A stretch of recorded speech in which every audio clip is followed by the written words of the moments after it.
Okey. Baik, peningkatan seni bina dalam tamadun Rom.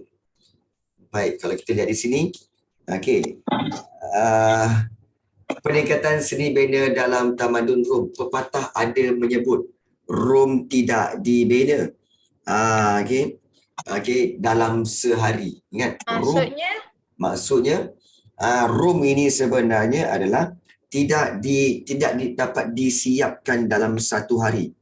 Okey. Okey, tidak dapat disiapkan dalam satu hari. Rom tidak dibina dalam sehari. So, Rom mengalami perkembangan yang panjang sebelum mencapai kegemilangannya dalam berbagai-bagai bidang, dan tamadun ini membuktikan keupayaan manusia untuk melahirkan ciptaan yang mengagumkan. Ingat, Rom terkenal dengan seni bina. Okey. Dan kepakaran, kalau macam kita lihat hari ini kita ada belajar, tamadun Yunani dia terkenal dengan sistem pemerintahan, okey, dan pentadbiran bercorak demokrasi. Tapi kalau tamadun Rom, ingat, terkenal dengan bidang seni bina. So itu yang perbezaan utama. Jangan korang keliru antara Yunani dan juga Rom. Jangan keliru, ya. Yunani terkenal dengan monarki, aristokrasi, oligarki, tirani, demokrasi, ya. Itu Yunani. Kalau Rom terkenal dengan seni bina. Dan orang Rom dia membina bangunan yang bersaiz besar dan ada nilai-nilai kecantikan. Tetapi mereka juga boleh membina bangunan, jalan raya, saliran air, tempat mandi awam. Ini kepakaran mereka. Macam mana orang-orang tamadun Rom ni boleh maju dalam seni bina ni? Sebab mereka ada kepakaran. Kemudian mereka ada pendidikan. Kemudian dasar pemerintahan yang membantu. Mereka ada keuangan. Mereka ada teknologi. Mereka ada sumber alam dan juga mereka ada buruh. Tapi paling penting, kenapa orang tamadun Rom ni hebat dalam pembinaan? Kerana mereka ada, paling penting, ada arkitek terkenal. Arkitek tu apa? Tukang seni bina lah. Arkitek iaitu Marco Vitruvius. Ingat nama dia, Marco Vitruvius. Dia telah menulis satu buku. Ya. Marco Vitruvius tu. Dia orang apa? Orang Itali lah. Marco Vitruvius ni orang Itali dan dia telah tulis satu buku iaitu On Architecture. Jadi dia tulis buku On Architecture dan ini membolehkan bidang seni bina Rom berkembang.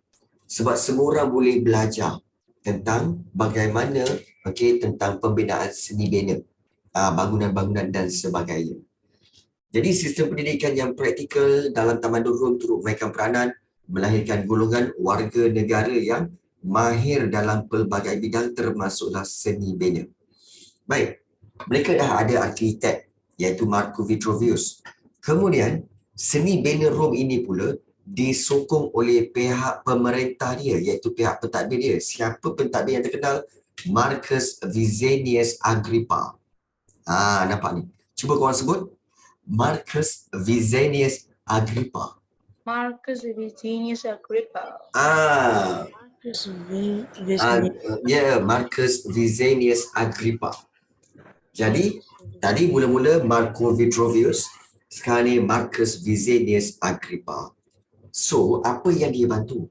Kerajaan memberikan bantuan keuangan supaya semua projek yang dirancang dapat berjalan dengan lancar.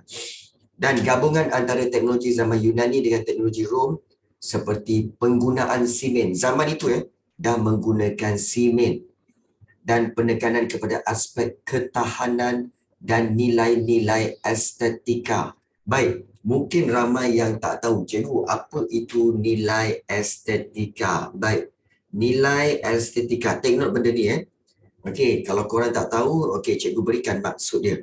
Baik, nilai estetika maksudnya adalah iaitu nilai kecantikan. Estetika. Cantik. Jadi, so selain daripada mereka pandai membuat bangunan, membina bangunan, mereka letakkan nilai kecantikan di bangunan itu. Seperti ada ukiran-ukiran, ada ukiran bunga, ada ukiran binatang. Jadi, itu dipanggil nilai estetika.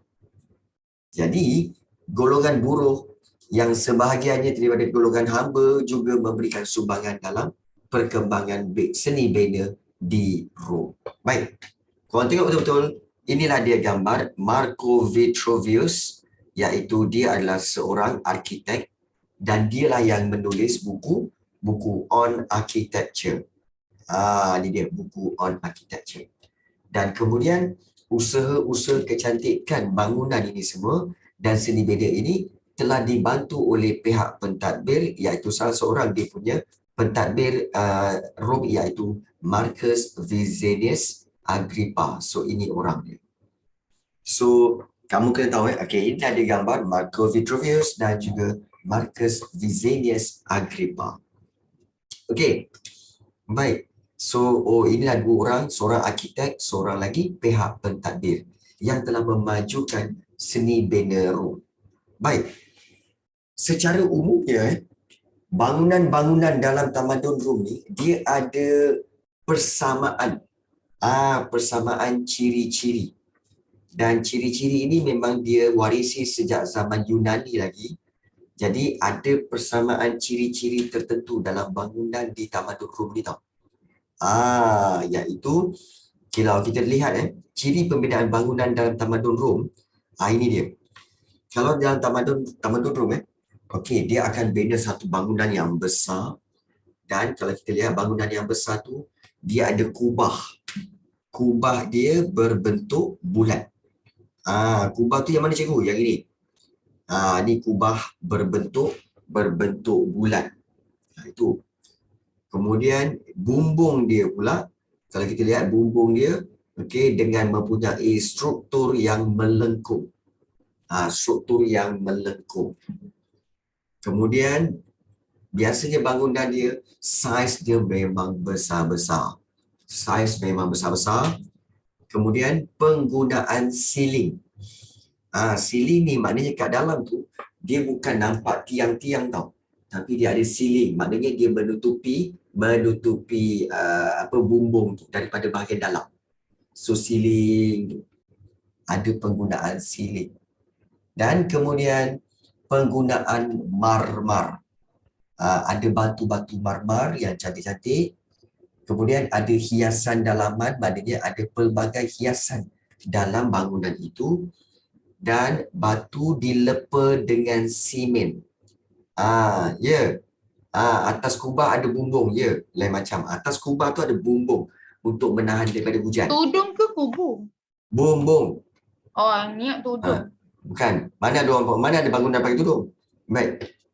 Kemudian batu dilepa dengan simen. Maknanya batu ni dilepa tu maknanya disalut. Disalut dengan simen supaya dia licin. Dan juga tiang gaya Yunani. Nampak tak tiang-tiang ini? Tiang-tiang ini adalah tiang yang diambil daripada corak tamadun Yunani. Baik. Ini bangunan apa cikgu? Inilah dia bangunan Pantheon. Yang terdapat di Rom. Baik. So, kalau korang tahu itu adalah Pantheon, baik, apa kata cikgu bawa korang pergi tengok Tengok apa cikgu? Jap. Okey, baik. Apa kata kita tengok Pantheon tu? Korang nak tengok tak secara real bagaimanakah bentuk Pantheon tu? Sebelum hancur bumbung tu. Bumbung tu tak hancur. Sebenarnya Pantheon tu ada lagi. Dah tengok. Gwen, janganlah spoil. Kau ni kan. Spoil lah. Dah tengok lama dah cikgu dengan adik saya ni. Dah tengok dah. Okey, jom kita tengok. Okey, ini dia. Jom kita terbang. Kita terbang ke mana? Jom kita berjalan dan terbang ke okey, baik. Kita terbang ke Rom. Kita terbang. Ya, terbang ke Rom. Dah tengok. Ya, teleport. Okey. Baik. Cikgu, Ya. nak pergi ke negara saya? Kau ada negara ke? Ada. Okey. Baik. So kita pergi Nak ke Rom pergi. dulu. Okey, kita pergi ke Rom dulu dan kita tengok di manakah Pantheon itu. Ini Rom. Korang tengok Rom. Okey, dan kalau kita lihat bandar Rom ini okey terletak di kiri dan kanan sungai Tiber tu. Okey. Dia agak tiba di situ. Dan kemudian kita akan lihat okey, iaitu Pantheon. Di manakah Pantheon itu? Macam. Baik, kita akan tengok Pantheon. Okey. So Pantheon. Okey, itulah dia Pantheon, nampak? Nampak. Okey, ini daripada atas. Okey, kalau korang tengok ini daripada atas, memang daripada atas tu dia ada bentuk kubah bulat tu. Kubah bulat tu. Dan kalau kita zoom, okey. Hari tu dah tengok ke? Okey, hari tu estetik gitu. Ya ke? Okey, kita tengok ni. Baik. Dan kalau kita lihat di sini, okey. Baik, kita tengok daripada hadapan dia, macam mana daripada hadapan dia. So, kalau daripada hadapan dia, kita turun. Okey, baik. So, kalau kita lihat, ini di bahagian dalam. Okey, ini di bahagian dalam. You see? Ini Pantheon. Di mana kalau kita lihat, okey. Nampak tak? Bumbung berbentuk, ada bumbung berbentuk melengkung, struktur melengkung. Kemudian ada kubah, ini kubah. Kemudian dia ada ceiling, nampak tak ada ceiling kat situ? Okey.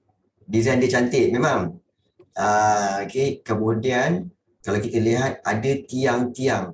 Okey, tiang-tiang ini adalah tiang-tiang yang ini sekarang lah ni. Ini gambar sekarang lah ni. Ya, betul cikgu. Iya, gambar sekarang ni. Ada lagi bangunan ni. Kenapa ada tanda salib? Sebab ini sebenarnya telah menjadi tempat untuk menjadi kita kata sebagai gereja untuk agama Kristian. Ya, sebab ini adalah menjadi tempat untuk agama Kristian. Suatu ketika dahulu, ini adalah tempat untuk diletakkan Dewi Athena, patung Dewi Athena. Okey, tetapi apabila Rom dikuasai oleh agama Kristian, maka kita lihat di sini dia menjadi kita kata sebagai kuil ataupun menjadi menjadi gereja untuk agama Kristian. Nampak tak? Dan orang ramai yang suka masuk di sini kerana ini adalah kawasan pelancongan. Kawasan pelancongan. Ya, betul. Ini memang, Rom memang terkenal dengan agama Kristian. Rom adalah pusat penyebaran agama Kristian. Memang Rom. Tapi yang kita nak tengok sebenarnya adalah dia punya bentuk tu. Dia punya bentuk tu. Dan dia atasnya ada lubang tau. Lubang? Ya, lubang tu. Lubang untuk apa tu? Lubang Tsunami untuk cahaya masuk. Untuk cahaya daripada atas itu masuk. Kalau gelap, kalau orang pencuri masuk macam tu. Tinggi kot. Boleh lah cikgu, kita boleh guna tali kita Itulah, kau banyak sangat tengok cerita Phineas and Ferb tu pasal lah. Okey. Jadi jadi itulah gambaran, iaitu gambaran Pantheon. Ini Pantheon dan pandangan daripada kita tengok nampak tak? Daripada tepi dia memang besar lah. Okey, dia memang besar. Okey, dia berbentuk kubah. Kalau kita lihat ada kubah bulat. Okey. Jadi ini adalah dikatakan sebagai Pantheon. Dan Pentium ini okey dah lama dibina, okey, sejak zaman dahulu. Okey, zaman dahulu lagi. Apa ni? Kau kenapa Mim? Okey. Tak pasal-pasal merepek seorang-seorang kenapa ni Mim? Kenapa cakap seorang-seorang ni? Bukan. Adik-adik saya. Oh, adik-adik kau. Kau ni kan. Okey. Baik. Suka hati je Okey. So, ini gambaran daripada tepi. Okey. Ini gambaran daripada tepi. Okey, iaitu kalau kita lihat. Okey, inilah dia gambaran daripada tepi iaitu Pentium. Dan di belakang kita ni adalah pintu masuk dia.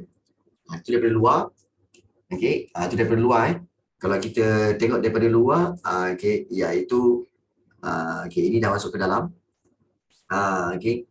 So dan kalau kita lihat dan okey, inilah dia. Okey. Baik. So inilah dia Pentium. Yang mana kita tahu terang betul, memang terang. Okey. Adik. Okey. Baik, jadi kalau kita lihat inilah dia Pentium yang seperti yang digambarkan dan kita telah pun masuk dan kita pun telah pun lihat. Hopefully segala-galanya okey. Okey, dan ini adalah kawasan Cikgu, kenapa muka dia blur? Yalah, dibelakan sebab nanti okey, kalau dia tak blur takut nanti kan kena claim royalty pula. Okey. Okey. Baik. Itu masalahnya. Okey. Baik, so kalau kita lihat itulah dia berkaitan dengan seni bina Pentium. Okey. Ya, nanti tak good looking kecam pula ya. Itulah pasal ni. Google sana. Kita mana Baik. kecam. So sekarang kita tengok okey iaitu bendaan paling terkenal. Paling terkenal dalam tamadun Rom ialah Colosseum. Ingat? Okey. Baik, Colosseum. Colosseum merupakan bendaan yang melambangkan keagungan tamadun Rom dan Colosseum okey tempat mengadakan persembahan. Kau tengok benda ni tempat mengadakan persembahan dan juga dan pertandingan. Ben, kau ni kau tak bercakap kau diamlah. Okey. Baik, pertandingan bersaiz biak besar seperti acara gladiator. Okey. Baik. Siapa tahu apa itu gladiator? Gladiator tu maksudnya macam buaya. Itu krokodil pandai. Pandai pun cikgu. Kau ni kan. Gladiator tu apa adik? Gladiator. Kau tanya adik kau. Adik saya pun tak tahu cikgu. Tempat lawan cikgu. Tempat lawan okey, baik. So kalau kamu nak tahu, okey, cikgu akan tunjukkan kamu satu video berkaitan dengan gladiator. Nak tengok? Okey. So kita nak tengok satu video berkaitan dengan gladiator. Okey, jom. Baik. Aqua. So aqueduct tu iaitu sistem perancangan dan pengawalan air yang sistematik melambangkan teknologi dan kejuruteraan Rom. Aqueduct fungsi dia apa? Iaitu membekalkan air ke rumah kediaman di sekitar bandar dalam Empire Rom. Air dari aqueduct itu akan disalurkan ke tempat-tempat mandi awam dan binaan-binaan utama di Rom, termasuklah dihantar ke Colosseum sewaktu ada acara gladiator. Air itu akan dihantar melalui aqueduct. Dan aqueduct pertama dibina di Aqua Appia. Okey, dengan panjangnya 16 km. Marcus Agrippa adalah antara jurutera Rom yang bertanggungjawab membina aqueduct seperti Aqua Virgo yang dibina pada tahun 19 sebelum Masihi. Dan aqueduct ini dibina berdasarkan kajian mendalam terhadap aspek mutu sumber air yang ada, aliran air dan lokasinya. Aqueduct internasional ialah Pont du Gard di Perancis yang mempunyai 3 tingkat. Korang tengok aqueduct. Okey, korang mesti tengok kan, cikgu, aqueduct ni mana satu aliran air dia? Sebenarnya air dia mengalir ke atas ni. Dia mengalir ke atas ini, Kemudian dia mengalir dekat atas ni. Dekat atas dia mengalir. Dia tak ada lubang paip, dia mengalir je. Dia mengalir. Tetapi yang tiang-tiang ini tiang-tiang ni adalah tiang-tiang binaan saja. Dia bina supaya air itu boleh mengalir ke atas. Tapi dia buat dalam keadaan yang paling cantik, iaitu tiang-tiang tu dalam tiang yang cantik. Itu dipanggil aqueduct. Dan kalau kita lihat, seperti ni daripada sumber air, air itu akan masuk ke dalam lubang dan lubang itu akan melalui saluran tertutup. Sini, ini aqueduct ni. Sampailah ke kota. Disalurkan ke rumah-rumah. Ini dipanggil aqueduct. Kemudian dia ada sistem penapisan di mana air itu akan ditapis. Kalau dia tutup kat sini, air itu lalu sini. Kalau dia tutup sebelah sini, air itu keluar kat sini. So dia boleh menapis air. Kalau air itu kotor ke, air itu bersih ke, air itu berpasir ke, so dia boleh menapis air. So itu adalah dipanggil sebagai aqueduct. Dan aqueduct yang terkenal ialah seperti Pont du Gard yang di Perancis ada 3 tingkat. Pernah tengok tak aqueduct iaitu Pont du Gard ni? Tak pernah tengok. Pernah dengar tak pernah tengok kan? So kalau macam tu kita pergi ke Pont du Gard. Iaitu di mana tu? Iaitu di kawasan Perancis. Jom kita tengok Pont du Gard, iaitu di mana? Iaitu di kawasan Perancis. Mana Pont du Gard ni cikgu? Manakah Pont du Gard dia? Inilah dia punya binaan Pont du Gard, iaitu melalui kawasan air, iaitu kawasan sungai. Dan kalau kita tengok bentuk dia, nampak tak? Dia seolah-olah bentuk macam jambatan tu, tapi dia bawa turun air. Daripada bukit, kemudian dia bawa turun air. Jadi ini Pont du Gard. Dan kalau kita nak tengok daripada dekat, ini adalah saliran air dalam yang dipanggil aqueduct. Jom kita tengok di sini. Bagaimanakah sebenarnya Pont du Gard ni cikgu? Nampak tak ni dia? Ini dia kita. Kita berada di atas Pont du Gard ini, iaitu saliran air. Binaan untuk saliran air dipanggil aqueduct. Nampak tak aqueduct ni? Dan kalau kita keluar daripada sini, mungkin kita tak nampak sangat sebab dekat sangat. So kalau kita pergi keluar daripada sini, so kita lihat inilah dia bentuknya. Cantik kan? Cantik. Inilah dia. Mana airnya? Airnya ke atas. Bukan kat bawah, airnya ke atas. Aliran air ke atas. So yang bawah ni tempat laluan lah. Tempat laluan. Sekarang ni dah tak guna. Sekarang ni dah tak guna. Tak digunakan. Nampak ke atas dia. So sebab orang sekarang ni dah gunakan pipe. So dia tak menggunakan aqueduct lagi. Tak menggunakan aqueduct lagi. So kalau kita lihat, inilah dia aqueduct yang menjadi binaan untuk tamadun Rom.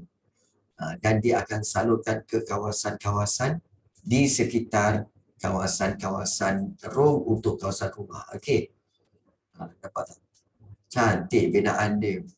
Tapi kan kadang-kadang kita pelik, dia punya binaan tu sikit punya besar pun semua, tapi dia hanya untuk mengalirkan air di atas dia. Jadi macam macam tinggi betul nilai estetika mereka ni kan.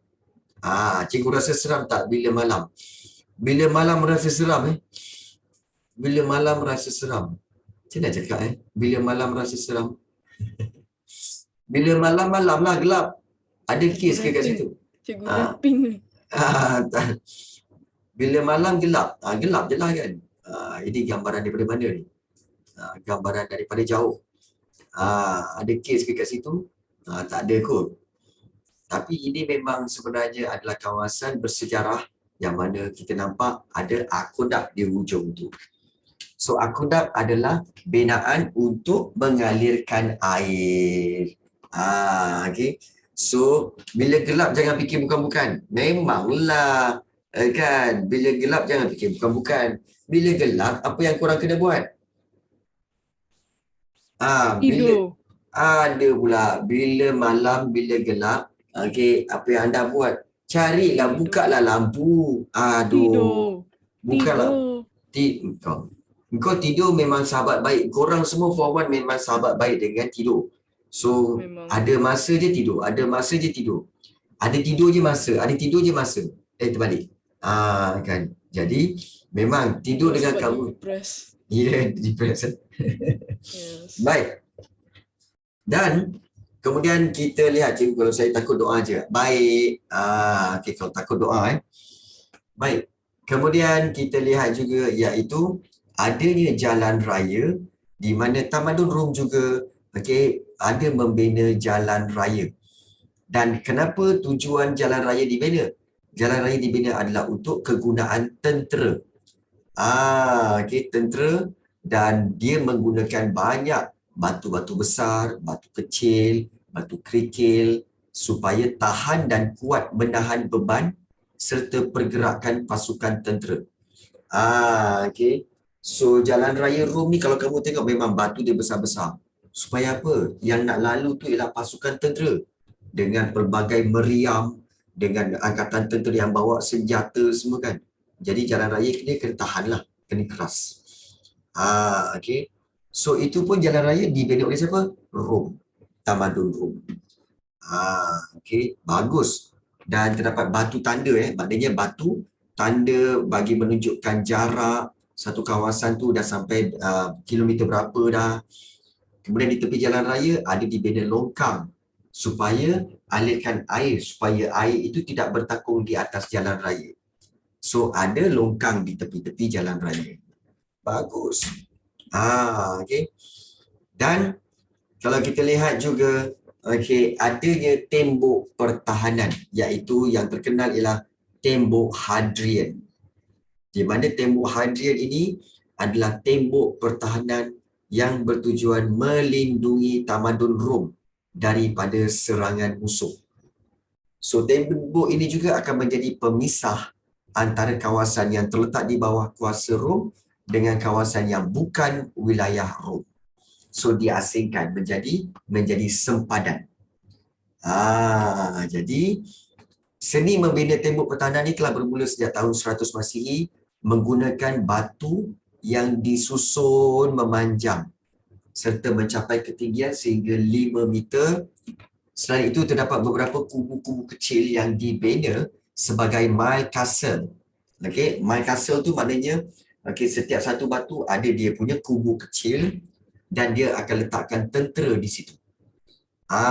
Tentera di kubu-kubu kecil itu untuk mengawal tembok tersebut. Dan tembok yang terkenal ialah tembok Hadrian lah, di Britain yang dibina oleh Maharaja Hadrian sepanjang 117 km. Ini tembok dia. Tembok susun macam ni kan. Dia ikut aja dia punya bentuk muka bumi tu. Kalau naik bukit lah. Turun bukit lah. Itu tembok Hadrian. Membezakan antara kawasan Tamadun Rom dengan kawasan bukan Tamadun Rom. Baik. Dan binaan terakhir untuk bab ini ialah tempat mandi awam. Orang Rom percaya mandi itu penting. Kita pun percaya mandi itu penting untuk kebersihan dan kesihatan. Bagi memenuhi tuntutan ini, orang Rom membina tempat mandi awam yang boleh digunakan oleh setiap orang. Semua orang boleh guna tempat mandi awam. Mereka yang tidak menggunakannya akan dikenakan bayaran tertentu lah. Dan tempat mandi awam ini dilengkapi dengan pelbagai kemudahan termasuk tandas, ruang mandi, ruang untuk mengurut, perpustakaan, bilik berehat dan bersenam. Ruang mandi ada mempunyai bahagian berasingan. Ada mandi air panas, ada air sejuk, air suam serta berwak. Dan antara tempat mandi awam terkenal termasuklah Caracalla di Rom yang didirikan pada abad ketiga masih oleh Maharaja Caracalla. Tempat mandi ini boleh memuatkan sehingga 1,500 orang pada satu-satu masa. Maka itu tempat mandi awam. Maka dengan itu kita telah pun tamat bab yang ke-6. Okey, bab yang ke-6 iaitu kita belajar tentang dua tamadun, tamadun Yunani dan juga tamadun Rom. Tamadun Yunani terkenal dengan sistem pemerintahan, tamadun Rom terkenal dengan seni bina. Seni bina. Baik. Ada soalan nak tanya? Okey, ada tak soalan yang ingin anda bertanya? Nak tanya tak apa-apa. Okey. Ada soalan? Tak ada? Tak ada? Okey, baik. Kalau tak ada, selalunya Amin akan tanya. Okey. Baik. Kalau tak ada, kita akan tengok kepada satu soalan. Satu soalan struktur. Okey. Soalan contohnya macam mana tahu? Jom kita buat sama-sama. Contohnya soalan B ni. 7B.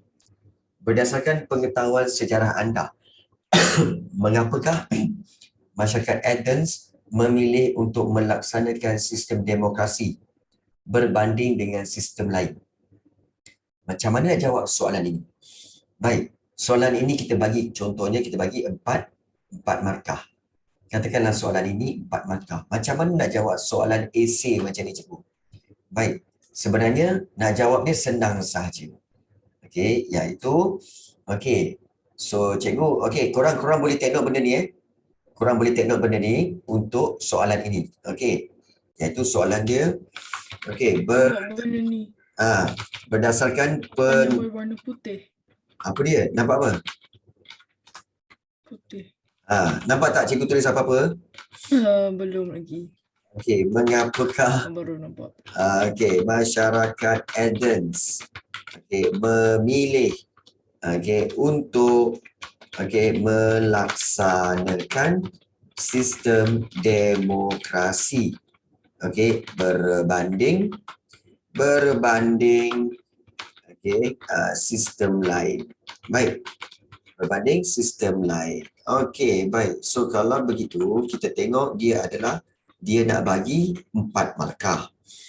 Baik, untuk 4 markah, macam ni Untuk 4 markah, apa yang kita kena buat untuk menjawab soalan ni, cikgu? Okey, dia macam ni.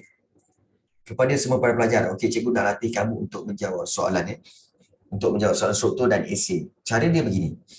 Bila kamu dapat soalan, paling penting kamu kena tengok soalan tu nak apa. Iaitu, mengapakah masyarakat Athens, iaitu mengapa maknanya kena beri sebab-sebab. Masyarakat Athens memilih untuk melaksanakan sistem demokrasi berbanding sistem lain. Maknanya, kamu tahu mengapakah tu sebab-sebab. Iaitu sebab-sebab orang-orang Athens melaksanakan demokrasi. Kenapa nak memilih untuk melaksanakan demokrasi? Means that, apa sebenarnya ada demokrasi ni? Sampai dia orang nak pakai sistem demokrasi. Apa kelebihan demokrasi tu? Sampai rakyat Athens pun nak pakai sistem demokrasi. Barulah kita cerita, dia nak tanya apa kelebihan, apa hebatnya sistem demokrasi ni sampai Athens nak gunakan sistem ini. So sekarang kamu kena tahu apa itu demokrasi. So apa itu demokrasi? Sedikit maklumat tentang demokrasi. Demokrasi bermaksud apa? Iaitu sistem pemerintahan. Ingat dia sistem pemerintahan yang yang memberi kuasa kepada siapa? Kepada rakyat untuk apa? Untuk memilih pemimpin. Itu demokrasi.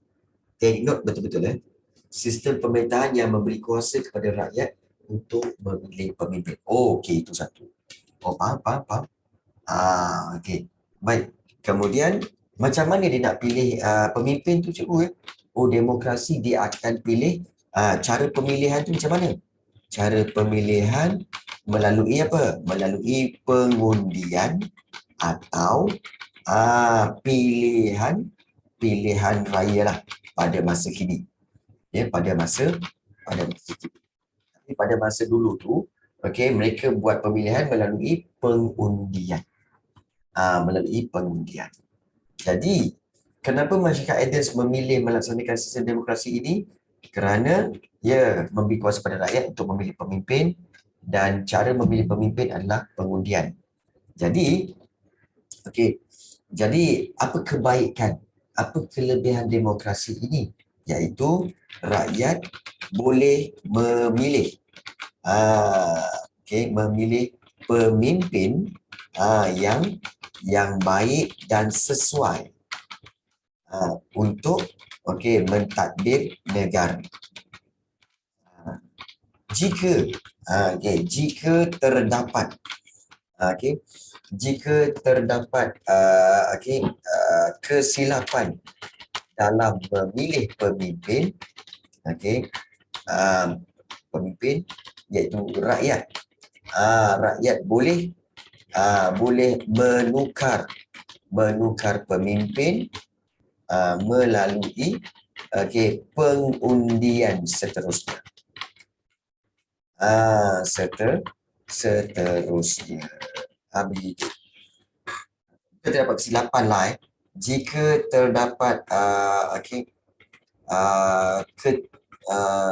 kita kata jika terdapat pemimpin yang dia macam ni jika terdapat pemimpin yang tidak menjalankan tanggungjawab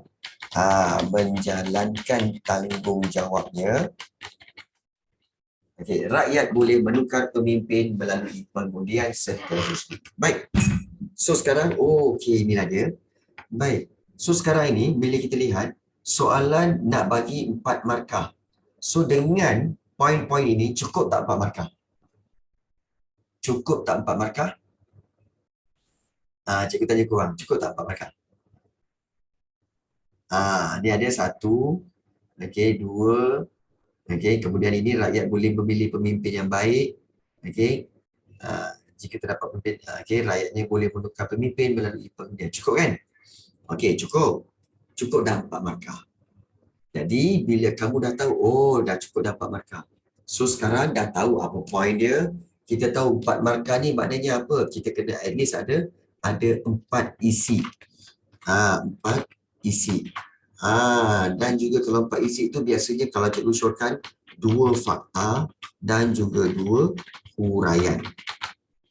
2 huraian. Baik.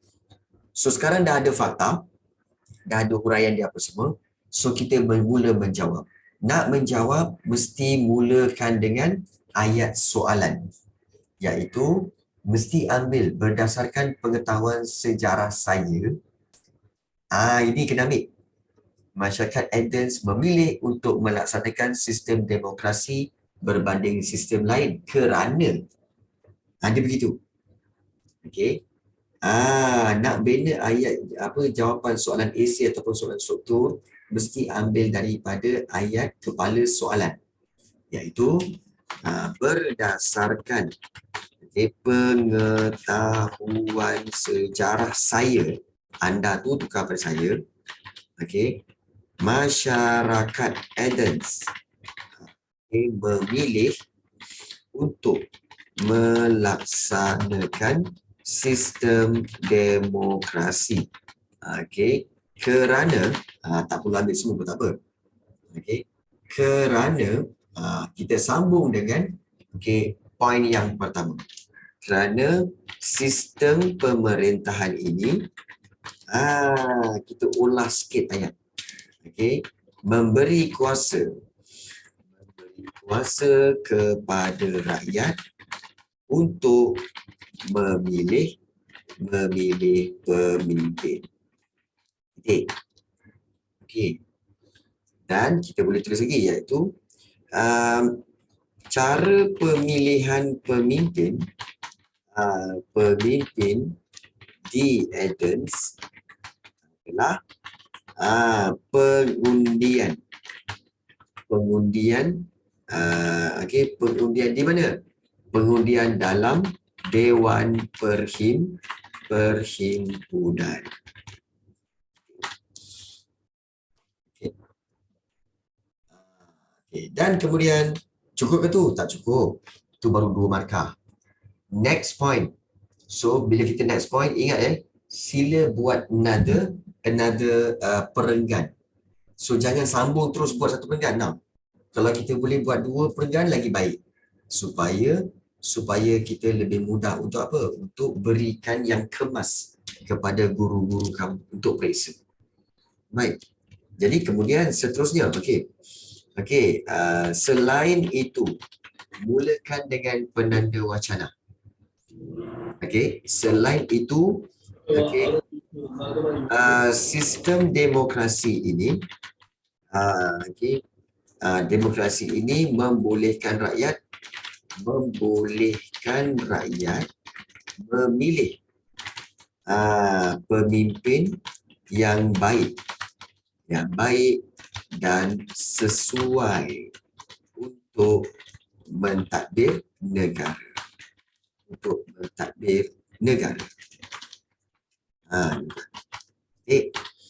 Kemudian ambil je terus. Jika terdapat pemimpin yang tidak menjalankan tanggungjawab, tanggungjawabnya rakyat boleh menukar pemimpin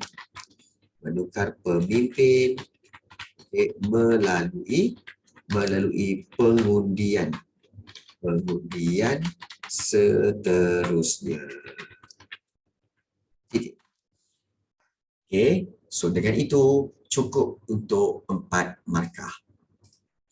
Ingat, untuk jawab soalan esei atau struktur sejarah, tak perlu pendahuluan, tak perlu nak penutup, tak perlu nak kata penguat bagi apa semua, tak perlu.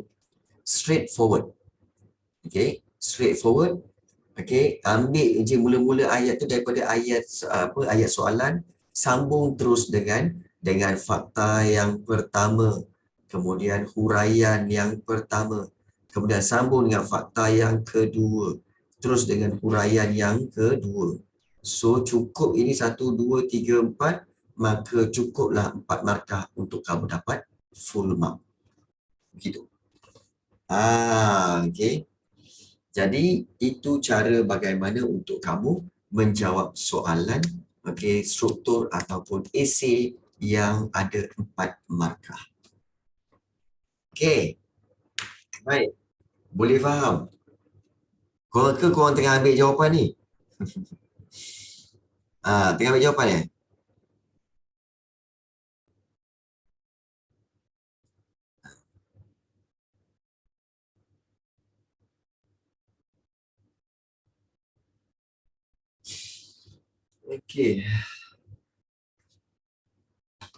Seni bina seperti yang dihasilkan pada tamadun sangat penting dan ia katakan lambang intelektual sesebuah masyarakat.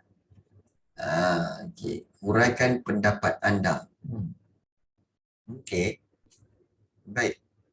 Kalau huraikan pendapat anda, soalan tu, baik. Salman ada bagi satu soalan, iaitu soalannya yang ini. Iaitu ini. Seni bina, sangat penting, dikatakan lambang intelektual, sesebuah masyarakat. Huraikan pendapat anda. Itu soalan. Baik. Pertama sekali, kamu kena tahu, pendapat anda. Maknanya kamu kena beri pendapat tentang seni bina Rom. Tentang seni bina tamadun Rom. Berikan pendapat anda seni banner room dikatakan sebagai lambang intelektual, iaitu lambang kebijaksanaan, lambang intelektual sesebuah masyarakat. Okey. Baik, apa pendapat anda? Okey, pendapat kamu sama ada kamu kena pilih, sama ada kamu kena mulakan dengan perkataan saya setuju ke, ataupun saya tidak setuju. Tetapi mana-mana pilihan yang kamu buat, kamu kena berikan dia punya reason, kena berikan bukti, kena berikan sebab. So, kamu eloknya berikan yang senang, iaitu setuju je. Okey. Pada pendapat saya, seni banner yang dihasilkan pada Tamadun Rom sememangnya dikatakan, maknanya sememangnya itu maknanya setujulah. Memanglah, kan? Memang dikatakan lambang intelektual sesebuah masyarakat. Kerana apa? Kerana, okey, ciri-ciri, kamu boleh ceritakan ciri-ciri seni banner Rom. Apa ciri-ciri seni banner Rom? Yang itu tadi tu. Seni banner Rom, iaitu ada apa? Iaitu adanya bumbung, bumbung yang melengkung, melengkung, kita kata struktur bumbung yang melengkung. Kemudian kamu boleh tulis iaitu ada batu dilepa dengan simen, mempunyai nilai estetika pada setiap binaan.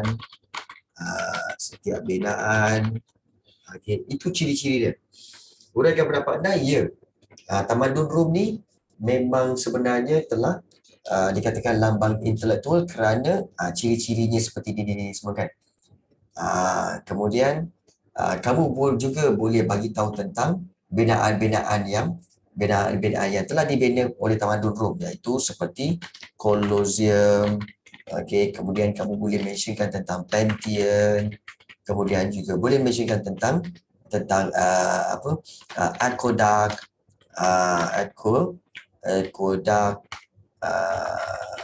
macam tu. So, bergantung kepada berapa markah. Lagi banyak markah, lagi banyak poin kamu boleh beri. Jadi, inilah cara bagaimana untuk menjawab soalan struktur dan juga soalan esei. So, cikgu harap kamu jelas tentang teknik menjawab ini. Kalau tidak, nanti pada next month, cikgu kena buat satu kelas untuk mengajar cara bagaimana untuk menjawab soalan struktur dan esei. Okey. Dapat, Baik. Ada soalan nak tanya? Dapat? Okey. Tak. Apa yang kau tak dapat, Man? Kau tak dapat salin? Okey. Dapat. Okey, baik. So, okey. Apa lagi, Nesta?